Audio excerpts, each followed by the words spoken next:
You want to hop into the NBA trade deadline? Big NBA trade deadline. Not as much as I thought. Right. It never is huge, so this year was really big. So this section we have non-trades and waivers, which the waivers are almost as big as the trades themselves been going on lately. The Chicago Bulls did pull the trigger, but not with Jimmy Butler or Dwayne Wade. They sent power forward Taj Gibson, small forward Dougie Buckets McDermott, and an unprotected second rounder to the Oklahoma City Thunder in exchange for Cameron Payne, Joffrey Laverne, and Anthony Morrow. Cameron Payne, most noted for his pregame dances with Russell Westbrook. That's a loss. Yeah. You get your pregame, you got a thing going. Plus, you have you got to have your buddies on the team. It's all about team chemistry. That's half the battle right there. But nothing to Payne, but that was his contribution to the team. That was his contribution to the team. And Enes Kanter, he went, I think he's out for the rest of the season. And that's why they went after Taj Gibson. Gibson has been a moving piece for this season and last season. They expected to move him. And so it was time. There's a lot of big money names on that team that weren't producing, due in part to just the rotation, kind of like how the 76ers are. They have a bunch of bigs down in Chicago that aren't performing, and so you got to give her the highest paid one. Moving on to the Sixers, Brian Colangelo made a pair of moves. The first one was sending power forward Ersan Ilyasova to the Atlanta Hawks for center Tiago Splitter and 2 second-round picks. He then sent Nerlens Noel to the Dallas Mavericks in exchange for Andrew Bogut, wingman Justin Anderson, and a first-round pick, which really, when I looked it up, it really ends up turning into 2 second-rounders. So it's not a first-round pick like originally reported. Bogut has requested a buyout, and he did get it. People were really confused. You traded for all these centers, and then you didn't really get rid of one. But with the Embiid injury, and then Nerlens actually getting traded, and with the Bogut buyout, we're not really seeing... Well, there's no logjam anymore. Right. It would look good if Embiid was playing, but we'll talk about the Sixers afterwards. The Houston Rockets made 3 trades. The Rockets sent Corey Brewer and an unprotected first-round pick to Los Angeles for their point guard Lou Williams. They made another trade with LA, sending point guard Tyler Ennis, the freshman out of Syracuse, in exchange for guard Marcelo Huertas. But Austin is expected to release Huertas.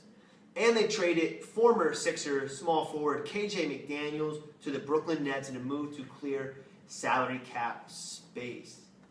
And then another small trade, the Milwaukee Bucks traded center Roy Hibbert to the Denver Nuggets for a future protected second-round pick. So, not as interesting as I expected it to be. Yeah, well, we were hyping it up quite a bit these last few weeks. Well, who wasn't? The entire sports world was hyping it up, and I was just... Typically, the NBA deadline isn't really all that exciting, but with so many big names that there were this year on the deadline, you're almost thinking this is the year it's going to turn. But I don't know if any trade deadline is as exciting as off-season trades, and and so you're right. But we have seen some some deadlines that have been lit. You know, the baseball deadline is usually pretty wild. But I mean, NFL, you only see maybe a few small names go. I don't know I don't even remember a trade. Yeah.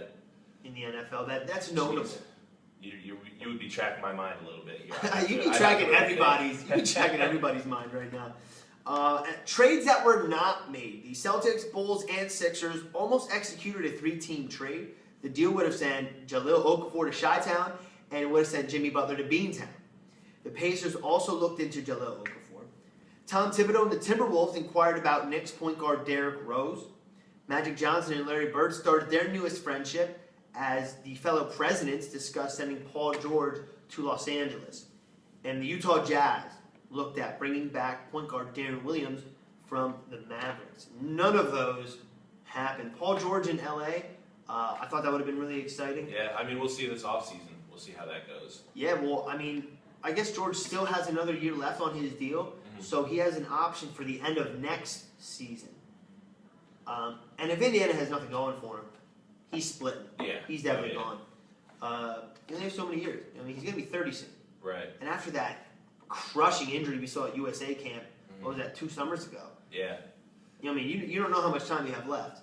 Well, yeah, as one of the bona fide stars in this league, love to see him go somewhere where he can win. Will LA be ready by then?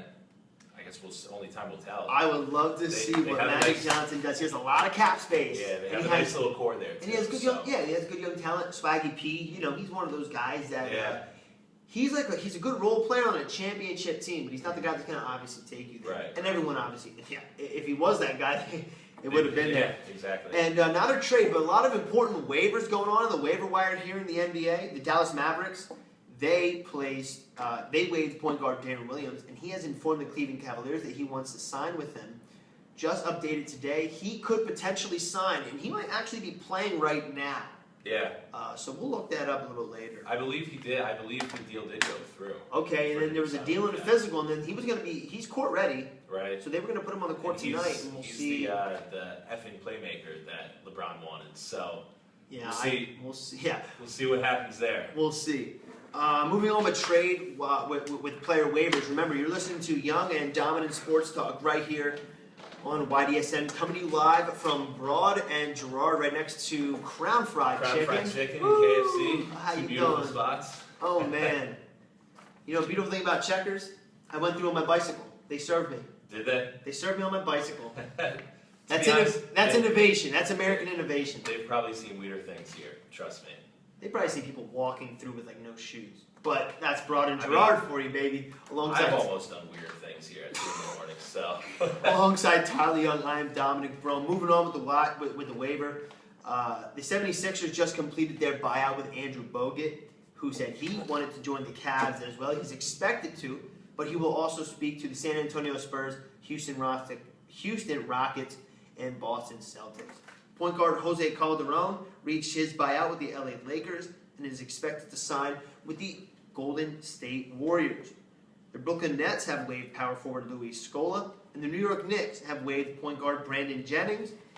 Jennings led the Knicks actually with 5.9 assists as a backup. I like Jennings actually a lot with the team. Especially on a team that doesn't move the ball. You're not going to see a guy doing double-doubles with assists.